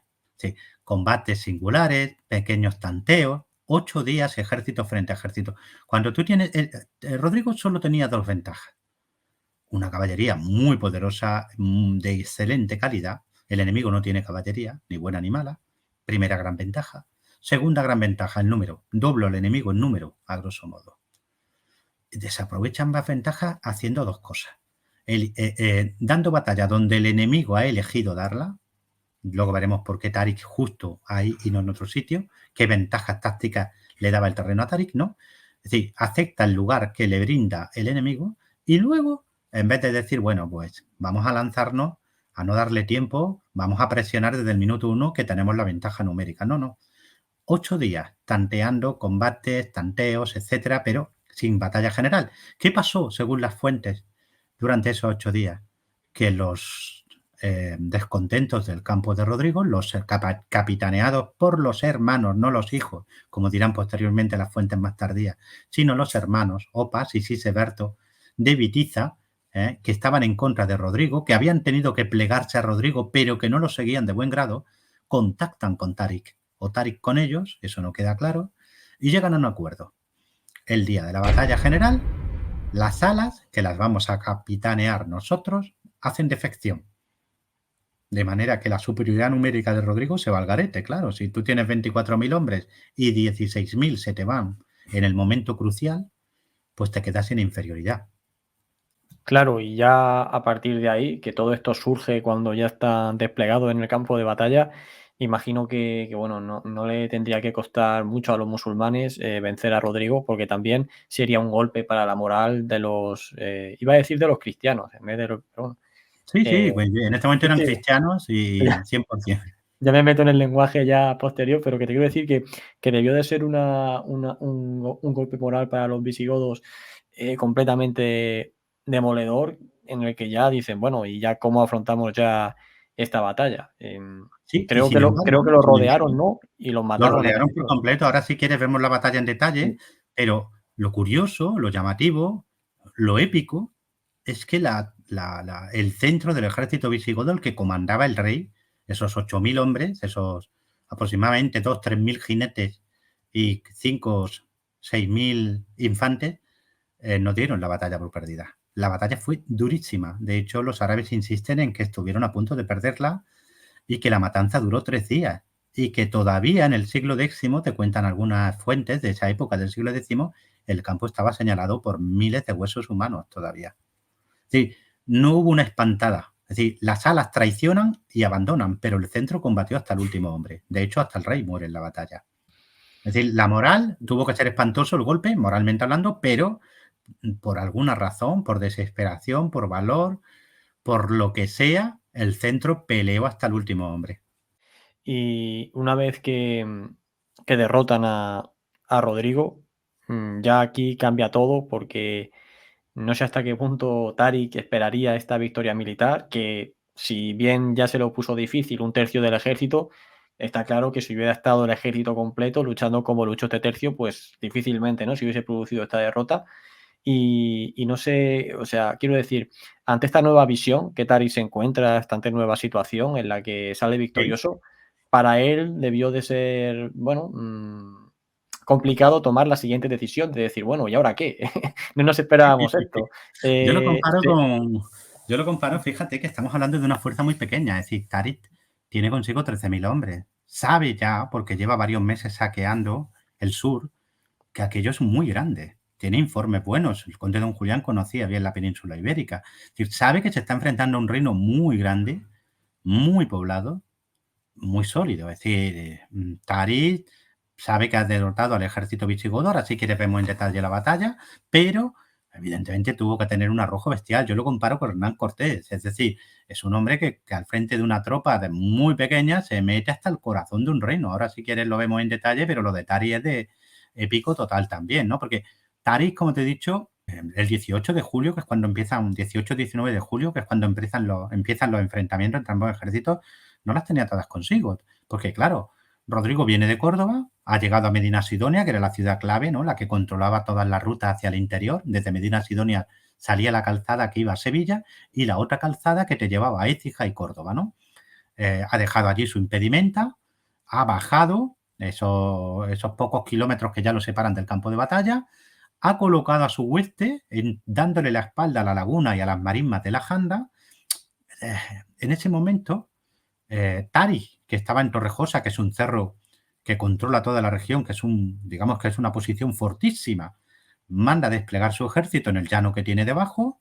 En este momento, si quieres te cuento cómo se desplegaron los árabes, según sí, sí, creemos, sí. ¿no? Puedes comentar la batalla perfectamente, sí, sí. Los musulmanes en esta época peleaban habitualmente desplegándose en una formación que se llamaba Hamish. Hamish tenía 3 grandes divisiones de infantería pesada, ¿no? El Cal, el centro, el corazón. Nosotros creemos que Tarik lo situó sobre un cerro al pie de Torrejosa, un cerro más pequeñito, en el llano, que se llama Alcachofa, Cerro de la Alcachofa. Bien, ahí situó su centro. Imaginaros un grupo de unos 1.000 lanceros en 3 filas, sufú, filas, esas filas en orden cerrado, lanzas hacia adelante, escudos prietos, y esas filas se iban a relevar durante el combate, ¿no? A su derecha, buscando el llano, pero también poniendo su extremo en una loma que se llama la de la suya, es decir, para que no me flanqueen apoyo mi extremo, mi flanco, ¿no? En las primeras pendientes de una loma, la loma de la suya, ¿no? Situaron en la división de la derecha, ¿no? La Mucadama. Perdón, la Mucadama, no, la Sujaiya. Y luego, a la izquierda, controlando el vado de la Almodóvar y llegando también hacia otras alturas, las de Facinas, una tercera división. Si ya tenemos 3 bloques, en bloques separados entre sí por unos 150 metros, bloques de infantes, 3 filas, cada uno de unos 1.000 guerreros. Delante de esas formaciones de infantería de lanceros en orden cerrado, tú situabas una cosa que se llama Mucadama, que eran arqueros y honderos. Una pantalla de tiradores cuyo objetivo era que cuando el enemigo cargara, tú lo fueras desgastando con tus tiros de onda y con tus disparos de los arqueros árabes con arcos largos muy potentes, ¿no? Cuando el enemigo se acercaba, la Mucadama, esa pantalla de tiradores, retrocedía y se resguardaba entre las filas de los lanceros por esos pasillos que se abrían entre las 3 divisiones del Hamish. Y por último, había una cuarta división que se llamaba Zaca, de ahí la palabra española zaga, es decir, trasera, ¿no? En la retaguardia, que Tarik probablemente colocó al pie del cerro de Torrejosa, guardando la calzada que lo tenía que llevar a Algeciras si las cosas se ponían mal. La zaca o saga, ¿qué es lo que hacía? Era una fuerza de reserva. Estaba ahí, detrás, por si te flanqueaba el enemigo o para acudir en el momento decisivo o a alguno de los flancos o al centro a reforzarlo, ¿no? Esa era el despliegue de Tarik. 3 divisiones de infantería, Hamish en orden cerrado, una pantalla de tiradores, Mucadama delante, y la zaga en la retaguardia, pues a la espera de lo que pudiera pasar y guardando la retirada. Rodrigo le da la espalda a la laguna. Tiene 24.000 hombres consigo. Los sitúa en 3 haces, en tres grandes bloques, ¿no? Caballería al frente, que era como solían cargar los visigodos, la caballería, su mejor arma, caballería de lancero, caballería pesada, y detrás la masa de infantería bastante desorganizada, bastante mal armada, formada básicamente por campesinos y siervos muy mal armados y con poca experiencia militar. Bien, la manera de pelear habitualmente era estos tres haces, estas tres grandes divisiones, y se tenía que intentar rodear al enemigo, porque una carga frontal frente a una formación de infantería cerrada, ya sabes tú que no conduce a nada bueno, ¿verdad? Así que la clave era que tú pudieras rodear al enemigo, ¿no? Que pudieras flanquearlo, pudieras envolverlo con tu caballería. Problema, la posición de Tarik. Tarik tiene sus alas apoyadas en las alturas de la suya y en las alturas de Facina, y su centro situado sobre el Cerro de la Alcachofa. Y además controla el único vado del río importante que hay en el campo de batalla, el Almodóvar, ¿vale? Y además tiene cubierta la retaguardia porque tiene a su zaga colocada en una posición muy fuerte que custodia además la calzada que lleva a Algeciras. Es decir, la posición de Tarik es fortísima. ¿Y qué hace? Que si tú lanzas una carga, inevitablemente esa carga va a estar cada vez más limitada en su frente porque las alturas y el río te van limitando el frente de carga y te llevan directamente hacia las lanzas del Jamis de Tarik, hacia los lanceros, que te van a esperar a pie firme, y nuestros oyentes, nuestros seguidores seguramente saben que si una infantería se mantiene firme, en orden cerrado, ninguna caballería ha logrado jamás romper a una infantería formada en orden cerrado. Jamás. Cuando la flanquea, cuando la envuelve, cuando rompe filas porque entra en pánico, entonces sí, la caballería le pasa por encima. Pero como el lancero se mantenga firme, escudo con escudo, eso no hay quien lo rompa. Y eso fue lo que le pasó a Rodrigo. El día de la batalla, después de 7 días de tanteos y de combates parciales, prepara a toda su hueste, da la orden de carga, su frente de carga se va estrechando, no hay posibilidad de envolver al enemigo porque está en una posición formidable, y en el momento decisivo del choque o durante el choque mismo, no lo sabemos, sus alas, dirigidas por Opas y Siseberto, hermanos de Bitiza, hacen defección, huyen, abandonan al rey. Ese es el momento de Tarik. Tarik, con su centro en el monte de la Alcachofa, da la orden. Sus Jamis, sus lanceros empiezan a cerrarse, empiezan a envolver a Rodrigo, el centro empieza a avanzar pendiente abajo de la Alcachofa. Si veis el mapa, veréis cómo inevitablemente eso te empuja hacia donde el río Almodóvar desemboca en la Janda junto con el arroyo o torrente Vico, que es un nombre muy llamativo porque es otro de los nombres que se le da al río de la batalla. Ahí se forma como una especie de embudo, y eso es lo que nos cuentan las fuentes árabes. Las fuentes árabes nos cuentan que al final los lanceros de Tarik envolvieron a los hombres de Rodrigo, ya disminuidos a un tercio de lo que fueron, acosados a lanzazos por esas formaciones de infantería musulmana, por los infantes ligeros bereberes y los lanceros árabes, encerrados entre el cauce del río y las primeras marismas de la Janda, a lanzazo vivo, metidos a media pierna ya probablemente en los últimos compases del combate en el lodo, de modo que al final la mayoría de ellos murieron. De hecho, según las fuentes árabes, no se encuentra el cuerpo de Rodrigo. Rodrigo muere en la batalla, la confusión era horrible, miles de cuerpos alanceados, medio enterrados en el barro. Lo que sí encuentran es su caballo, un espléndido tordo, medio enterrado en el barro, una de sus botas, y es lo único que queda de Rodrigo. No hay más, ¿no? Murió combatiendo junto con el centro de su ejército, que no huyó, sino que combatió hasta el final, ¿no? Y tú me decías, situación para Tarik. No se lo cree. Es que no se lo cree. Es que he vencido al rey, he dado muerte al rey. La cabeza, según una de las fuentes árabes, fue sí, se encontró el cuerpo y se fue cortada. La mayoría de las fuentes dicen que no se encontró el cuerpo, ¿no? Pero fuera como fuera, tenía conciencia de que había derrotado al gran ejército real. Antes sí tenía un reino abierto, pero claro, tuvo que tener también muchas pérdidas en la batalla. Estamos hablando de que a lo mejor contaba con 10.000 hombres.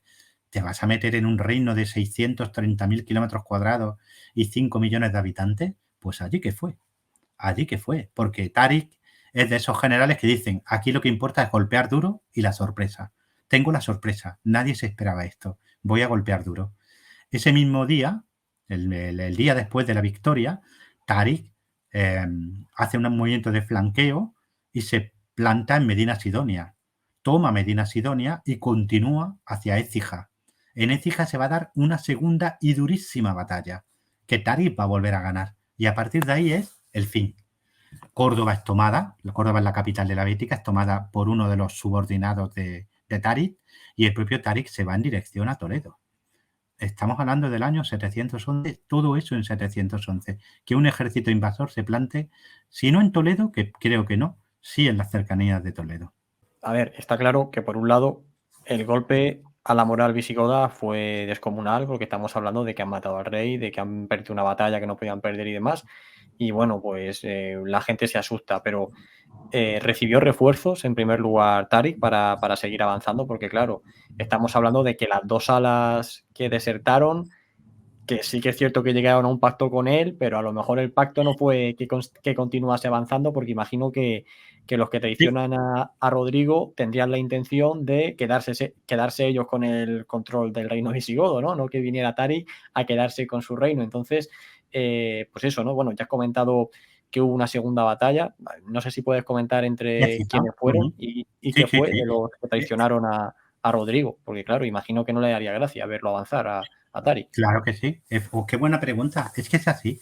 Ya las fuentes primarias, la crónica mozárabe ya nos dice que los que traicionaron a Rodrigo, muchos de ellos murieron en la batalla. Es decir, los musulmanes no hicieron distingo entre traidores y leales. ¿Vale? Primera noticia, ¿vale? Luego, las Vale. fuentes árabes más seguras y más antiguas nos hablan de que muchos de los que huyeron probablemente se refugiaron en Medina Sidonia, porque era la plaza fuerte más cercana, ¿vale? Sin embargo, Tarik, en las fuentes más antiguas, por ejemplo, en el Fath al-Andalus, lo toma a sangre y fuego.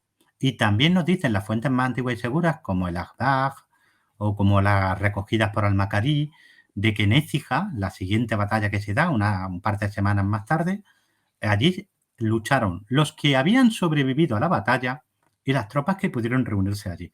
Es decir, que muchos de los que traicionaron a Rodrigo y los escasos supervivientes de los que les permanecieron fieles volvieron a combatir a los árabes en Écija. Es decir, lo que tú has dicho. Es decir, los traidores no tuvieron que ver con buenos ojos lo que estaba pasando porque para ellos el pacto era recoge todo lo que quieras de botín, haz esclavos y vete. No, no, Tarik no se va. Por eso en Écija probablemente muchos de esos traidores se dieron cuenta de que habían hecho, como se dice aquí en mi tierra, un pan como unas tortas, ¿no? Es decir, hemos abierto la puerta al invasor, creíamos que podíamos usarlo como herramienta, entre comillas, política contra Rodrigo, y ahora nos encontramos con que no, con que el invasor quiere ser conquistador. En Écija la batalla fue durísima, eso te lo dicen todas las fuentes. Según las fuentes árabes, fue todavía más dura que la batalla contra Rodrigo. Pero Tarik vuelve a imponerse. Imagínate lo que es eso. Sí, primera batalla, con una traición de por medio, muerte del rey. Segunda batalla, incluso los traidores se les replantean y suman esfuerzos y aún así todos vuelven a ser derrotados, ¿no? Ten en cuenta que estamos en un reino que sigue estando metido en una guerra civil. Agila II, en la Tarraconense y en la Septimania, no sabe nada de esto ni quiere saber, va a lo suyo. Y probablemente después de la muerte de Rodrigo, muchos nobles optaron por, oye, ¿y si saco tajada? ¿Y si me proclamo rey? ¿Qué sabemos de cierto? Las leyendas posteriores hacen que Opas, ¿no? El hermano traidor de Vitiza, pues ayudar a Tarik y a Musa. No, no, no. El texto contemporáneo, al que ya hemos aludido, no nos presenta a Opas solo como traidor, sino también como resistente a Musa. Es decir, Opas está jugando su partida. Lo que no esperaba es que le saliera tan mal. Probablemente él, como tú bien has dicho, esperaba que Tarik y que posteriormente Musa, pues o llegaran a algún tipo de acuerdo o que simplemente se contentaran con irse, ¿no? Pero no fue así, ¿no? Tarik recibió refuerzo inmediatamente. Su jefe, Musa ibn Nusair, que era el valí de Friquilla, tenía una flota en Túnez a su disposición. No se lo piensa. Según las fuentes árabes posteriores, desembarcó en la primavera de 712, pero la fuente contemporánea, que es a la que tenemos que hacerle caso, nos dice que desembarca en septiembre-octubre de 711. Es decir, a los pocos meses de la batalla, 2-3 meses de la batalla, Musa, el jefe de Tari, desembarca con 18.000 hombres en Algeciras. 18.000. Ya no estamos hablando de los 10, 11, 12, 13.000 hombres con los que pudo contar Tarik, ¿no? Después de sus batallas. Estamos hablando ya de otros 18.000 hombres que llegan en su auxilio, ¿no? De hecho, la crónica insiste en que no es Tarik quien entra en Toledo, sino Musa, su jefe, ¿no? Fuera quien fuera, a finales de 711 o como muy tarde a comienzos de 712, Toledo, la capital, la Urs Regia, la ciudad regia, cae. Eso ya es terrible, porque no solo porque Toledo es una ciudad que es la capital, sino porque según la ley barra tradición visigoda, solo podías ser rey legítimo si te consagraban, si te ungían en Toledo, en la iglesia de los apóstoles Pedro y Pablo. Claro, para los Ujú. nobles visigodos que estuvieran en otras áreas de Hispania, la posibilidad de reacción se reducía mucho. Aún así, la guerra civil siguió, ¿eh? Agila siguió por su lado, Agila II, hasta 713, que es derrotado a su vez. Entonces tenemos dos ejércitos visigodos derrotados en apenas una semana por Tarik. Tenemos la llegada de refuerzos, 18.000 hombres, con Musa, con el gobernador, la toma de la capital de la Bética, Córdoba, y la toma de Toledo. Todo eso en apenas 3-4 meses. Estamos hablando de que entre el 26 de julio y como muy tarde, diciembre y enero, los ejércitos del reino han sido batidos, han sido aplastados, han sido exterminados, y dos capitales, la del reino y la de la provincia de la Bética, tomadas por el invasor. Y todo esto en un contexto de guerra civil que continúa, porque la guerra civil, pese a la llegada de los conquistadores, pese a que cae Toledo, pese a las derrotas, continúa. Los visigodos fueron incapaces de darse cuenta de que estaban jugando con fuego. Yo recuerdo, mira, el nombre este de Sánchez Albornoz, estaba sin escucharlo desde hace 10 años, ¿no? Y en la universidad, que tuvimos un debate, hubo un debate entre dos corrientes, que la ¿Sí? primera es la gran resistencia de los visigodos a ¿Sí? la invasión musulmana, por un lado, y luego está la otra teoría que es de la gran colaboración, de que Ujú. todo el mundo se rindió a sus pies, de que todos decidieron colaborar y demás. ¿Puedes arrojar luz sobre estas dos teorías y cuál, a tu modo de ver, es la más acertada? Las dos son ciertas. Te Ujú. explico por qué. Tenemos, como todo en la vida, tenemos visigodos que optaron por la resistencia, por ejemplo, Teodomiro de Murcia, en tu tierra, Sí, la sí, sí. crónica mozárabe del 754 nos dice que libró innúmeras batallas contra los árabes, pero que al final, y esto lo sabemos por el famoso pacto de Tukmir y también por la crónica mozárabe, terminó pactando con ellos. Muchos nobles visigodos van a pactar, van a llegar a acuerdos, muchas ciudades van a llegar a acuerdos. ¿Mm? Porque además lo que ofrecían los conquistadores era bastante aceptable, ¿eh? Te permitían seguir con tu religión, mantener la posesión de tus bienes, de tus tierras, incluso en el caso de algunos, como podía ser Teodomiro de Murcia o la ciudad de Elvira, etcétera, etcétera, o la de Mérida, mantener no solo tu propio gobierno local totalmente independiente. Obligaciones, no colaborar con los enemigos del califa, ¿m? Pagar impuestos. Se acabó. Claro, ¿vale? Muchos optaron por la colaboración, evidentemente, ¿no? De hecho, en unas cuantas generaciones, las dos élites, la aristocracia visigoda y la nueva aristocracia conquistadora, se iban a integrar. Ibn al-Qutiyya, que escribe en el siglo X y que era un noble cordobés, del Emirato cordobés, era nieto de Sara, que a su vez era nieta del rey Bitiza. La mayor parte de la aristocracia visigoda terminaría pactando. La gente no se acostó el 26 de agosto siendo visigoda y se levantó el 27, perdón, de agosto, de julio de 711 siendo visigoda y se levantó el 27 siendo musulmana y viviendo en Al-Ándalus. El periodo de transición entre la Hispania visigoda y Al-Ándalus duró más de un siglo. En el año 800, la mayor parte de la gente que vivía en el Emirato de Córdoba seguían siendo cristianos y hablaban latín. Sí, no creáis esa transición radical de venga, pues al andaluz, venga, ya está, todos hablamos árabe y somos. No, hubo una transición y los estilos de vida y los modos y las costumbres tardaron mucho tiempo en cambiar. De hecho, para la gente, entre comillas, normal, el artesano que vivía en Córdoba, el campesino o el siervo que labraba la tierra en Sevilla o en Mérida o en Toledo o en Tarragona, muy pocas cosas cambiaron realmente. Probablemente nada. Tardó mucho tiempo la gente en darse cuenta que el mundo había cambiado. Pero junto con esto, que además lo tenemos corroborado arqueológicamente, tenemos ahora, por ejemplo, los sellos que llamamos de la conquista, que son esos sellos con los que las sacas y las arcas, en las que se embalaba lo que había que enviar al califa como quinto del califa, como tributo, ¿no? Se han recuperado muchos sellos de la conquista, ¿no? Cuando veis por ahí gente que dice, no hubo conquista, no, esto real. No, a ver, que tenemos las pruebas, ¿vale? Arqueológicas, bibliográficas, perdón, historiográficas, documentales, etcétera. Es decir, la conquista no se puede poner en duda, no se puede poner en duda, aunque hay por ahí más de uno que lo hace. Esos sellos, pues nos dicen del Pacto de Elvira, ¿Qué quiere decir esto? Que esa ciudad, Ilíberi, llega a un pacto. Es decir, oye, nosotros abrimos las puertas, pero... ¿Y conocemos esos pactos? Sí, sí los conocemos. La mayoría de las veces ni siquiera tenías que recibir una guarnición árabe. Ni siquiera. Seguía tu curia municipal rigiendo los destinos de tu ciudad, tus iglesias seguían abiertas y tú lo que hacías era pagar un tributo. Un tributo al valí primero, al emir después.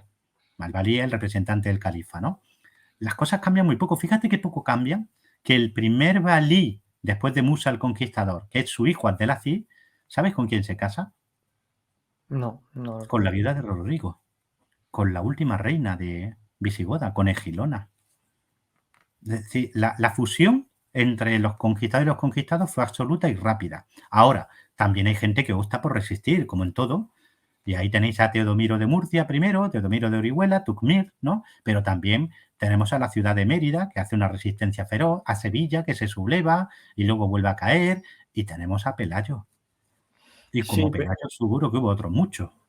sí, bueno, ahora vamos con Pelayo, pero claro, al final tenemos eso, tenemos, Las no dos quiero cosas. llamarlo reino porque no son reino, pero tenemos como pequeñas provincias o pequeñas ciudades que al final resisten de forma aislada, pero claro, al final, ante un flujo constante de refuerzos, en este caso musulmanes y Sí, demás, pues van cayendo todas. van cayendo. Los núcleos de resistencia, aquí hubo muchos, ¿eh?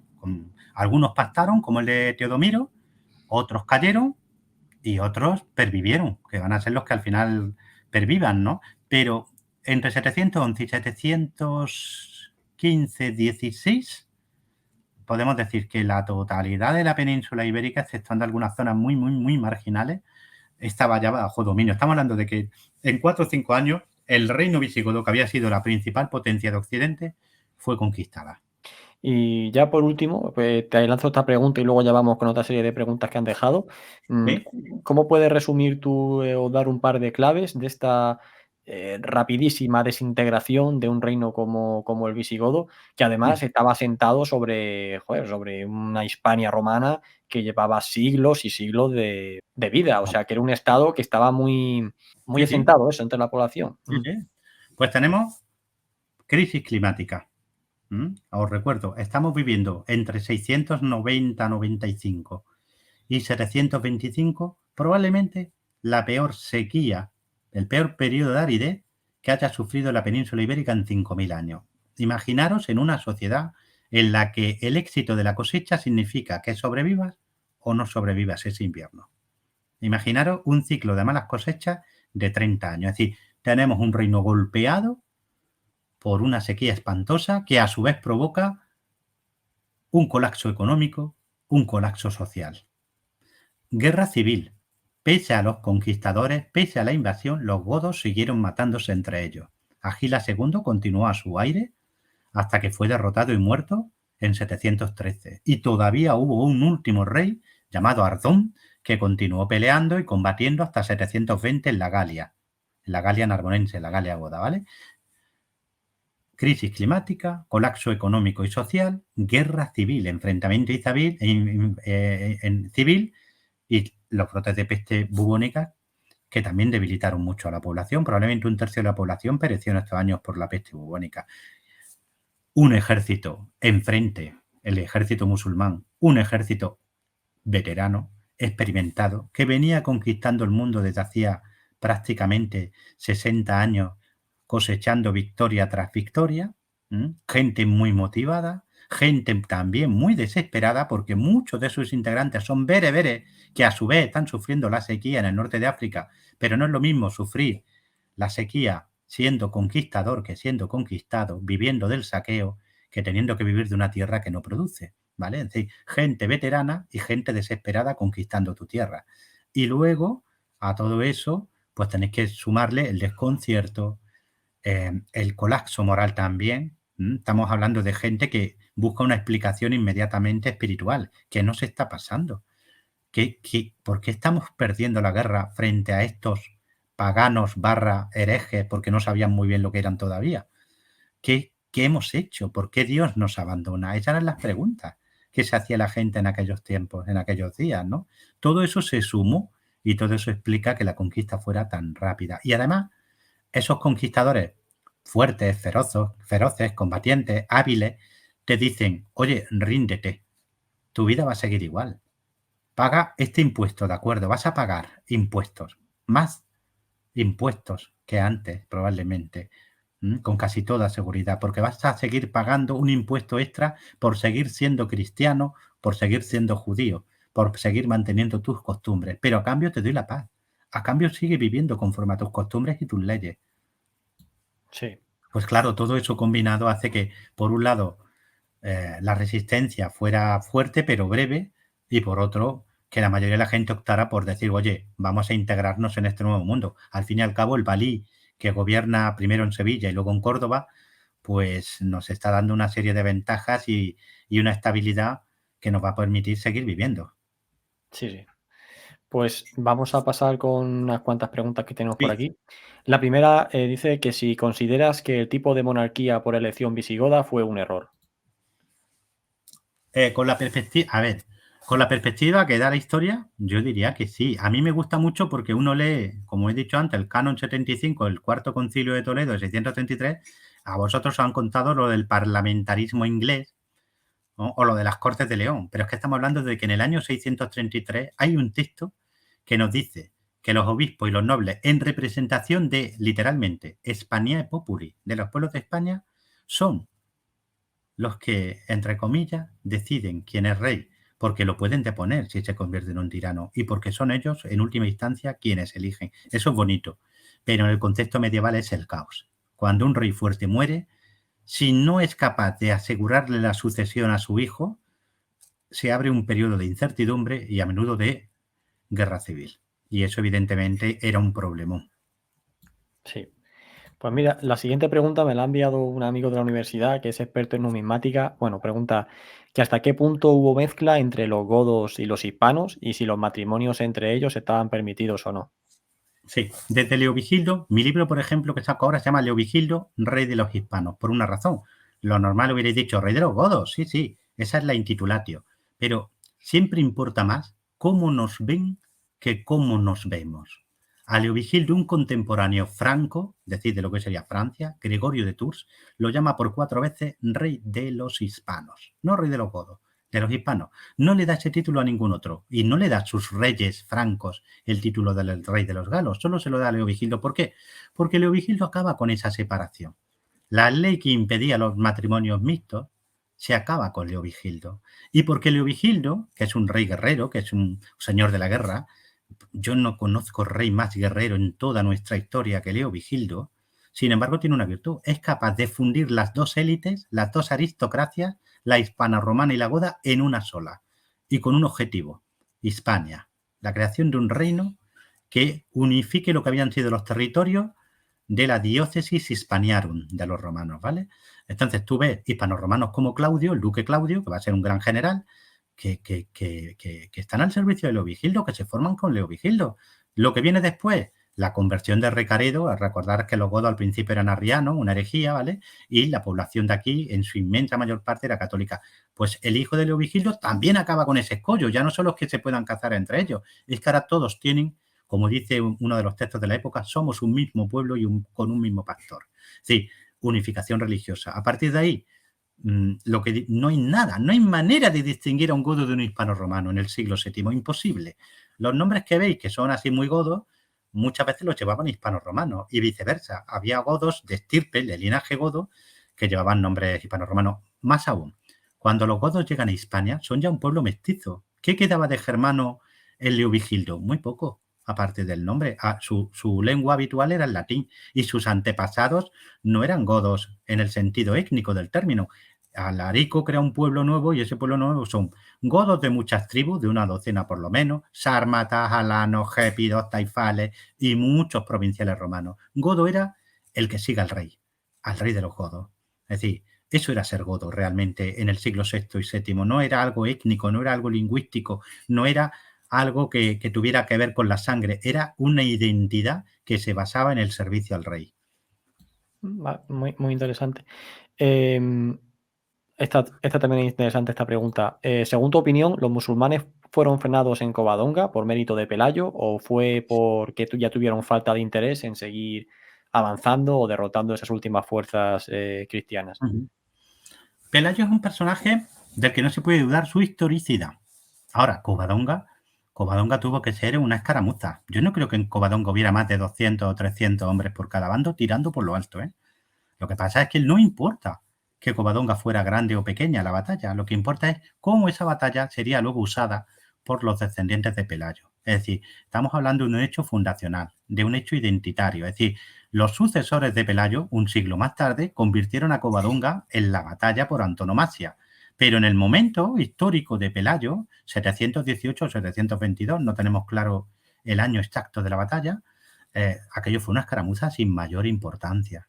Ahora, permitió que uno de esos pequeños núcleos de resistencia, que hubo muchos, pero este en concreto, cuajara. ¿Por qué logró cuajar? Probablemente por 3 razones. ¿Cuáles son esas 3 razones? Justo en ese momento, la nueva provincia del extremo occidente del califato omeya de Damasco, entra en una época de efervescencia, de lucha intestina por el poder. Son derrotados por los francos, acordaros de la batalla de Poitiers, es decir, ese impulso conquistador se frena, no solo en Poitiers, también en Constantinopla en 718. Los impulsos conquistadores tienen a veces un problema. Cuando tú te acostumbras a conquistar, hay mucha riqueza para repartir, mucha tierra para repartir. Tus tropas se acostumbran a vivir de la victoria y del botín. Cuando eso acaba, esas mismas tropas se convierten en un peligro intestino, porque lo que tú no puedes darle con la victoria, lo buscan ellas con los desacuerdos y los enfrentamientos. Eso es lo que le pasa al primer al-Ándalus. Entra en una espiral de luchas intestinas y de guerras civiles. El desenlace de esas guerras civiles será la llegada de Abderramán I y la proclamación de un emirato independiente, ¿vale? ¿Qué quiero decir? Las guerras civiles entre los conquistadores. A partir de 700, ya en 716 se produce el asesinato del primer valí, Abdelaziz, y a partir de ahí va a ser muy común las luchas intestinas, las guerras civiles y los enfrentamientos entre los propios conquistadores. Eso le dio una oportunidad, evidentemente, al Reino de Asturias. Otra oportunidad, os he hablado antes de la sequía, pero es que la sequía retoma su senda, vuelve todavía con mucha fuerza en 750. 750, 780 vuelve a ser el infierno en la tierra. Y si os vais al norte de Hispania, a lo que hoy sería la zona norte de Hispania, a la meseta del Duero, a la meseta norte, perdón, eso significó que mucha gente que en teoría se iba a asentar allí, grupos de conquistadores, sobre todo de bereberes, optaran por irse, porque no había manera de sobrevivir allí. Entonces, el Reino de Asturias tuvo aliados. La sequía, al norte de la cordillera Cantábrica, digamos que la situación climática era mejor que al sur, y eso le permitió consolidarse, y las guerras civiles intestinas, los conflictos por el poder que se desarrollan o que se dan en Al-Ándalus, que le dan una oportunidad, claro. Digamos que esos 50, 60 años fueron vitales. Sin esos 50, 60 años de guerras civiles y de problemas económicos, Al-Ándalus se hubiera llevado por delante a Asturias seguro. Vale, pues la última pregunta, bueno, te la hago yo y tiene relación a tu último libro, al libro que vas a sacar a continuación, que estás sacando ahora. ¿Qué ¿Sí? podemos esperar para cualquier lector para cualquier oyente que esté escuchando el programa? ¿Qué puede esperar en este nuevo libro de Leovigildo? Pues yo diría que Leovigildo, rey de los hispanos, amén de ser la primera verdadera gran biografía o biografía total del rey, porque hasta ahora lo que había eran trabajos parciales, artículos, un discurso en la academia, aparte de ser la primera biografía del gran rey, estamos hablando del origen realmente de la Hispania visigoda, de Hispania y por lo tanto también de nuestro propio país, ¿no? Hispania y España son dos cosas distintas, pero la una sin la otra no se puede explicar. Es decir, nosotros no podemos explicarnos sin Hispania. La rey de Hispania es Leovigildo. Leovigildo es el rey guerrero que funda un reino nuevo. Lo que hay antes es otra cosa. Lo que hay después de Leovigildo es Hispania. Y no hay en nuestra historia, como te decía antes, rey más guerrero que Leovigildo, ¿no? Es la historia de un hombre que triunfó en todo lo que se propuso, en la guerra, en la política, y sin embargo fracasó en lo más íntimo, ¿no? Fue un rey triunfador, un rey victorioso, un señor de la guerra, pero también un padre fracasado. Es un hombre que se tiene que enfrentar a su propio hijo en una guerra civil brutal, y es un hombre que en su propia época no sabían cómo colocarlo. Es tirano y es héroe. Es un rey victorioso, es un héroe, pero es también el anticristo, es también el dragón, es también el demonio en la tierra. Ni siquiera sus propios contemporáneos sabían cómo tratar de entender a su rey, ¿no? A mí ese tipo de hombre, ese tipo de persona que no sabes con quién estás jugando, si es un héroe, es un villano, me atraen poderosamente y esta es su historia. Quien quiera adentrarse en esa historia, la historia de Hispania y la historia del rey más guerrero de nuestra historia, pues ahí tiene el libro. No, no, pues sin duda lo leeré con entusiasmo y aprovecharé para hacer un sorteo del libro. Y bueno, os recomiendo que os unáis al grupo de Telegram que tenemos del canal para no perderos nada. Y ya, bueno, pues yo por mi parte doy por finalizada la entrevista, este programa, que yo, José, espero que te lo hayas pasado bien en estas casi 2 horas que Muy bien. llevamos, en el que yo creo que hemos hecho un análisis muy bueno sobre el final del reino visigodo, la invasión musulmana y la consolidación de este, bueno, de este reino musulmán, de Al-Ándalus. Pues la verdad es que me lo he pasado muy bien, Sergio. Cuando tienes enfrente a alguien que sabe de historia, que le gusta la historia, pues te lo pone muy fácil, porque, como digo yo, las preguntas adecuadas motivan buenas respuestas. Así que encantado de estar contigo y con tus seguidores y aquí me tenéis cada vez que queráis entrar en esta época, en la época del final de la antigüedad, de la Edad Media. Aquí tenéis a vuestro amigo.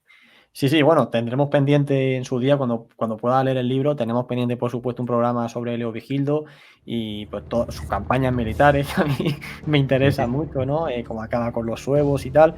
Y luego, pues, oye, si podemos hablar de más asuntos que también tenemos pendientes, de Grecia, de la antigua Grecia, que a mí me encanta, o incluso de los vikingos, ¿no? Que también, pues, Claro que te sí, propuse claro por que ahí sí. alguna vez. Yo por mí encantado. Así que Pues nada, claro que pues sí, cuenta conmigo. Yo encantado de estar en tu programa. Pues muchísimas gracias por venir y nada, un saludo a toda la audiencia. Os recuerdo que en la descripción, además del grupo de Telegram, tenéis también el último programa que hicimos con José sobre la caída del Imperio Romano. Y nada, pues nos vemos en el próximo. Hasta pronto. Adiós, adiós.